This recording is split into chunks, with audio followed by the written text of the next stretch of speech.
ఇది గుత్తి వంకాయ కూర. ఇది రైస్‌లోకి, బిర్యానీలోకి అసలు చాలా బాగుంటుంది ఈ కూర. ఇదివరకు అసలు ఫంక్షన్‌లకి అది ఎక్కువ ఏ ఫంక్షన్ అయినా గుత్తి వంకాయ పెట్టేవారు. ఇప్పుడు మీల్ మేకరు, పన్నీర్ కర్రీస్ అట్లా పెడుతున్నారు కానీ, ఆ గుత్తి వంకాయ కూర అసలు చాలా టేస్ట్ ఉంటుంది. దీనికి కావాల్సినవి మనకి ఎన్ని వంకాయలు కావాలో అన్నీ తీసుకోవాలి. 2 ఉల్లిపాయలు, 4 పచ్చిమిరపకాయలు తీసుకొని పుచ్చగింజలు ఒక స్పూను ముందుగా నానబెట్టుకోవాలి. పల్లీలు వేపుకోవాలి. ఒక పెద్ద గరిటెడు వేపి ఉంచుకుంటే మనం మిక్సీ పట్టుకుంటాం అనమాట. దాంట్లోకి చిన్న కొబ్బరి ముక్క, ధనియాలు 2 పెద్ద స్పూన్లు, జీలకర్ర 1 స్పూను తీసుకోవాలి. మనం ఇవన్నీ కట్ చేసి పెట్టుకోవాలి. ఉల్లిపాయలు కట్ చేసి మిక్సీ వేసి పెట్టుకోవాలి. అలాగే వంకాయలు 4 ముక్కల కింద తొడిమి చీరకుండా మధ్యలోకి చీరుకొని పెట్టుకోవాలి. లోపల పిచ్చులు చూసుకోవాలి.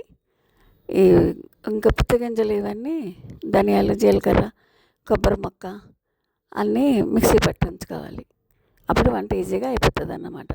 మనం ముందుగా బాణాలు పెట్టి వంకాయలు కట్ చేసుకుని నీళ్ళల్లో వేసుకోవాలి. అవి నీళ్ళలో వేపితే మళ్ళీ చేదు వస్తాయి, అందుకని నీళ్ళలో వేసుకోవాలి.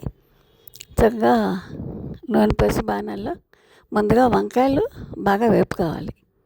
తొడిమి దగ్గర అది బాగా వేపుకొని మగ్గనిచ్చుకోవాలి.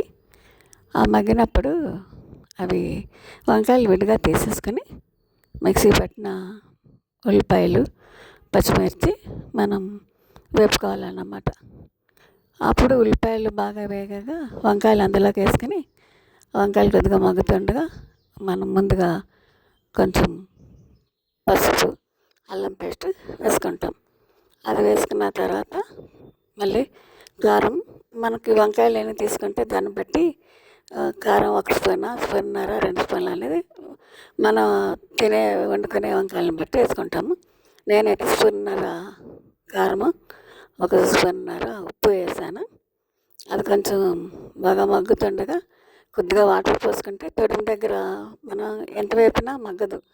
అందుకని కొంచెం నీళ్ళు పోసి కొద్దిగా ఉడకనిచ్చి ఈ మిక్సీ పట్టిన పేస్ట్ వేసేసుకొని బాగా ఉడకనిచ్చుకొని అప్పుడు తగ్గ దించుకుంటే ఈ వంకాయ కర్రీ, గుత్తి వంకాయ కర్రీ చాలా బాగుంటుంది అన్నమాట. ఆ ఫంక్షన్లకు బాగుంటుంది, గెస్ట్లు వచ్చిన బిర్యానీలోకి అది చాలా బాగుంటుంది. ఇది గుత్తి వంకాయ కర్రీ చాలా బాగుంది. నాది ఈ కర్రీ బాగా నచ్చితే లైక్ చేయండి, షేర్ చేయండి, సబ్స్క్రైబ్ చేయండి. కర్రీ అయితే చాలా బాగుంది.